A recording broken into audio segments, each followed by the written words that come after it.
Dear students, আমি বিকাশ sir.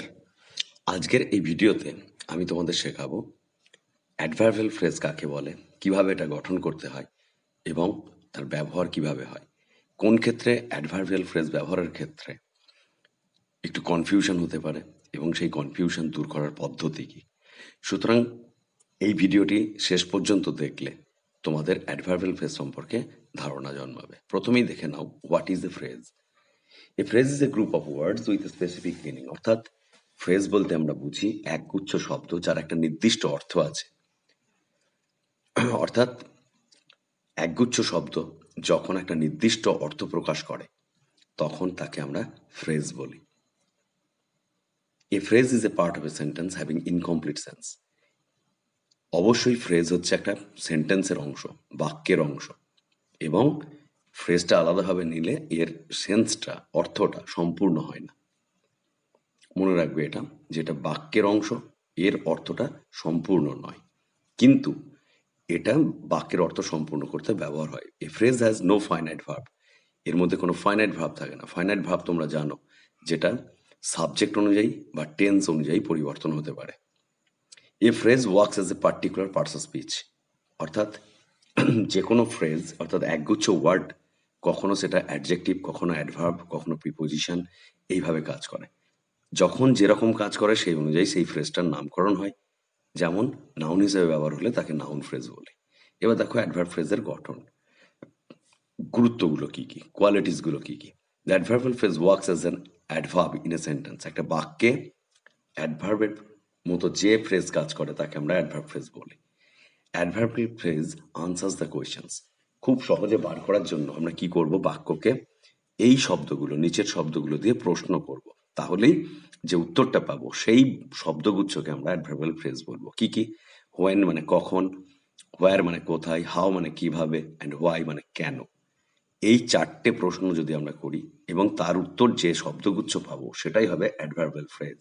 সুতরাং মনে রাখতে হবে যে এই চারটে দিয়ে প্রশ্ন করলে যে কোনো যে উত্তরটা পাবো সেটা যদি একগুচ্ছ শব্দ হয় তখন তাকে আমরা বলবো অ্যাডভার্বিয়াল ফ্রেজ।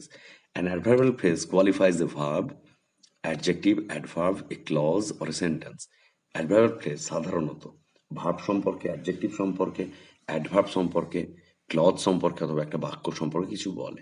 ইট ক্যানট কোয়ালিফাই, এটা noun, pronoun, preposition, conjunction and interjection সম্পর্কে কিছু বলতে পারে না। অর্থাৎ মনে রাখবে যে আমরা এই চারটে প্রশ্ন করলে যে শব্দগুচ্ছ উত্তরটা হবে সেই শব্দগুচ্ছকে আমরা বলবো অ্যাডভার্বিয়াল ফ্রেজ। আর এটা সাধারণত ভার্ব, অ্যাডজেক্টিভ, অ্যাডভার্ব, ক্লজ বা সেন্টেন্স সম্পর্কে কিছু বলে। ওটা সেন্টেন্স সম্পর্কেও কিছু বলতে পারে, কিন্তু নাউন, প্রোনাউন, প্রিপোজিশন, কনজাংশন বা ইন্টারজেকশন সম্পর্কে এটা কিছু বলে না, অর্থাৎ এগুলোর অর্থ বৃদ্ধি করে না। এবার দেখো কিভাবে গঠন করতে হয়। তিনটি প্যাটার্নের মাধ্যমে আমি গঠনটা শেখানোর চেষ্টা করছি। প্যাটার্ন 1, দেখো অ্যান অ্যাডভার্ব। সাধারণ অ্যাডভার্ব যেগুলো এলওয়াই যুক্ত শব্দ বেশিরভাগ ক্ষেত্রে হয়, can form an adverbial with an intensifier. Intensifier মানে তার ডিগ্রি বেশি না কম এটা বোঝাতে যে শব্দগুলো আমরা ব্যবহার করি তাকে বলা হয় ইন্টেন্সিফায়ার। এখানে যেমন দেখো, the boy sings extremely well. কতটা ভালো? Extremely well. তাহলে এক্সট্রিমলিটা হচ্ছে ইন্টেন্সিফায়ার, অর্থাৎ অ্যাডভার্বের অ্যাডভার্ব, এবং ওয়েলটা হচ্ছে অ্যাডজেক্টিভ এখানে, অ্যাডভার্ব এখানে। সুতরাং অ্যাডভার্বটাকে এখানে এক্সট্রিমলি কথাটা কি করছে, কোয়ালিফাই করছে। ঠিক সেরকম ভেরি স্মার্টলি, ভেরিটা হচ্ছে ইন্টেন্সিফায়ার, স্মার্টলিটা হচ্ছে অ্যাডভার্ব। ঠিক সেরকম রিয়েলি ফাস্ট, ফাস্টটা হচ্ছে অ্যাডভার্ব এখানে, আর রিয়েলিটি হচ্ছে তার ইন্টেন্সিফায়ার। প্যাটার্ন 2 দেখো, অ্যান ইনফিনিটিভ ফ্রেজ, অর্থাৎ টু প্লাস ভার্বের বেস ফর্ম দিয়ে ইনফিনিটিভ তৈরি হয়, সেটা কখনো কখনো অ্যাডভার্ব হিসেবে কাজ করে। অর্থাৎ অ্যাডজেক্টিভ, অ্যাডভার্ব, তোমার ক্লজ এগুলোকে যখন কোয়ালিফাই করে তখন তাকে আমরা বলবো অ্যাডভার্বিয়াল ফ্রেজ। উদাহরণগুলো দেখলেই তোমাদের কাছে ব্যাপারটা স্পষ্ট হবে। ইনফিনিটিভ ফ্রেজ সবসময় কি দিয়ে শুরু হয়? টু দিয়ে শুরু হয়। He went to London to study. কেন গেছিল লন্ডন? পড়তে। টু স্টাডি এটা হচ্ছে উত্তর। হোয়েন দিয়ে প্রশ্ন করলাম, তাহলে টু দিয়ে শুরু হচ্ছে, প্রিপোজিশন দিয়ে শুরু হচ্ছে, সুতরাং ওটা একটা ইনফিনিটিভ ফ্রেজ, এখানে অ্যাডভার্বের মতো কাজ করছে। পরেরটাও ঠিক সেরকম, to fight COVID-19, India is ready. তো ইন্ডিয়া কি করতে রেডি আছে to fight COVID-19. Fill in the form to join the club. কেন তুমি করবে, কেন দিয়ে প্রশ্ন করলাম, টু জয়েন দ্য ক্লাব, এটা হচ্ছে উত্তর। সুতরাং এক্ষেত্রে আমরা দেখতে পাচ্ছি যে ইনফিনিটিভের একটা কি আছে, ইনফিনিটিভের একটা অবজেক্টও আছে, কোনো ক্ষেত্রে অবজেক্ট থাকতে পারে, শুধু ইনফিনিটিভ প্লাস অবজেক্টও থাকতে পারে, সেটা হবে অ্যাডভার্বিয়াল ফ্রেজ। ফরমেশন 2 দেখো এবার, 3 সরি। এ প্রিপোজিশনাল ফ্রেজ কি করে, a prepositional phrase functioning as an adverb can form an adverbial phrase. Prepositional phrase কোনগুলো, যেগুলো প্রিপোজিশন দিয়ে শুরু হয়, যে শব্দগুচ্ছ, তাকে আমরা প্রিপোজিশনাল ফ্রেজ বলি। প্রিপোজিশনাল ফ্রেজ অনেক সময় অ্যাডভার্বের কাজ করে, যেমন এখানে হি স্লিপস অন দ্য সোফা। কোথায় ঘুমাই, কোথায়, সেই প্রশ্নের উত্তর দিচ্ছে অন দ্য সোফা, তাহলে অন দ্য সোফা প্রিপোজিশন দিয়ে শুরু হয়েছে, প্রিপোজিশনাল ফ্রেজ, কিন্তু এখানে অ্যাডভার্ব হিসেবে কাজ করছে, সুতরাং এখানে এটার গুরুত্ব হচ্ছে অ্যাডভার্বিয়াল ফ্রেজ হিসেবে। এবার পরের উদাহরণ দেখলে বুঝতে পারা যাবে একই রকম, যে ওই চারটি যেটা বলেছি, কখন, কিভাবে, কোথায় বা কেন, এই চারটে প্রশ্নের উত্তর দিলেই সেটা হবে অ্যাডভার্বিয়াল ফ্রেজ। এখানে দেখো এই প্রিপোজিশনাল ফ্রেজটা কিসে উত্তর দিল, কোথায়। পরেরটা দেখো, হি ফাস্ট উইদাউট ওয়ার্কিং হার্ড। কিভাবে পাস করলো, পড়াশোনা ঠিক মতো না করেই পাস করে গেল। কিভাবে পাস করলো, উইদাউট ওয়ার্কিং হার্ড। উইদাউট হচ্ছে প্রিপোজিশন, তাহলে এটা প্রিপোজিশনাল ফ্রেজ, কিন্তু কাজ করছে কিসের মতো, অ্যাডভার্বের মতো, সেই জন্য এটা adverbial phrase. He stood in front of the shop.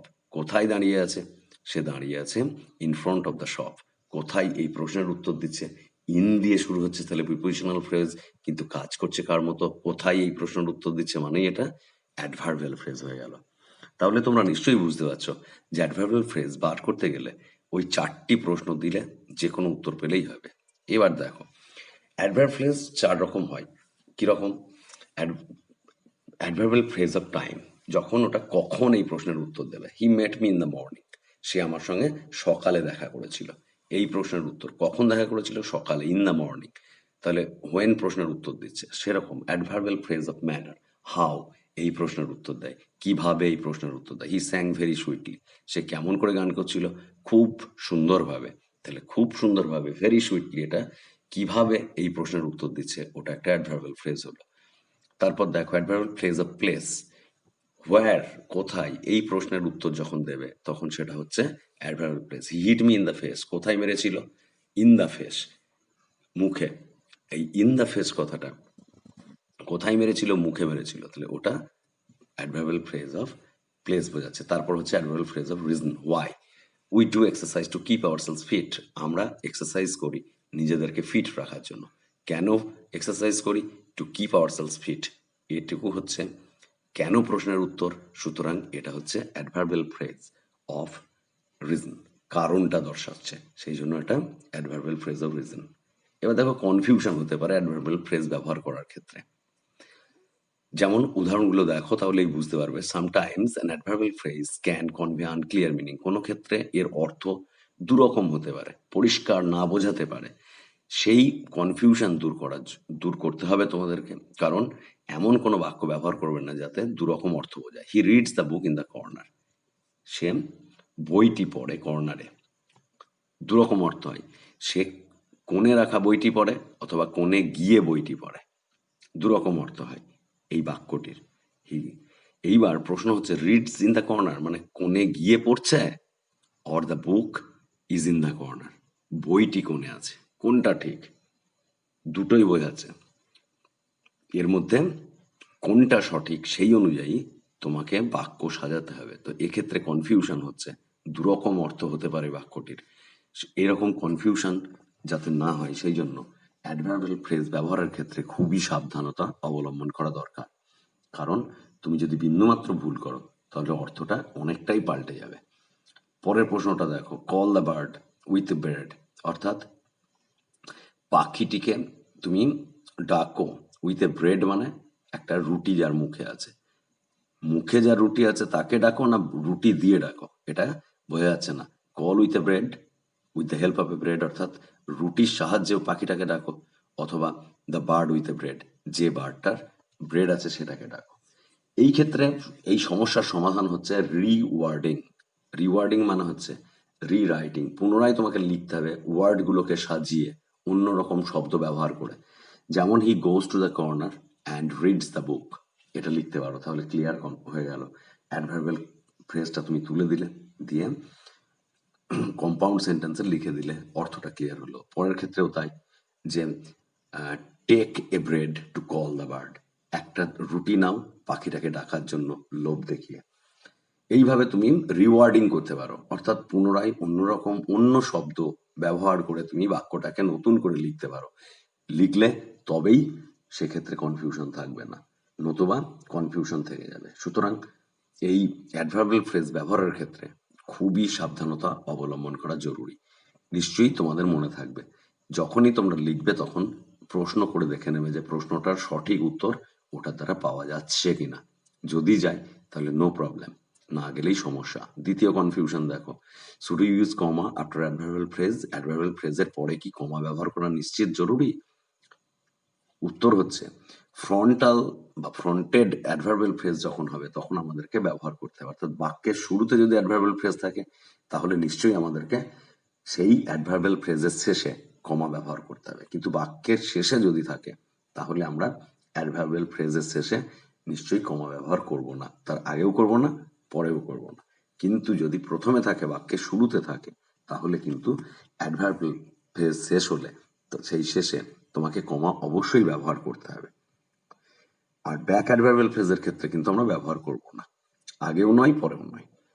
উদাহরণগুলো দেখো, in the middle of May temperature rose two 48 degrees. In the middle of May হচ্ছে অ্যাডভার্বিয়াল ফ্রেজ, যেহেতু বাক্যের প্রথমে আসে তারপর কমা বসলো, কিন্তু এটা যদি শেষে বসাতাম তাহলে কোনো কমা প্রয়োজন হতো না এক্ষেত্রে।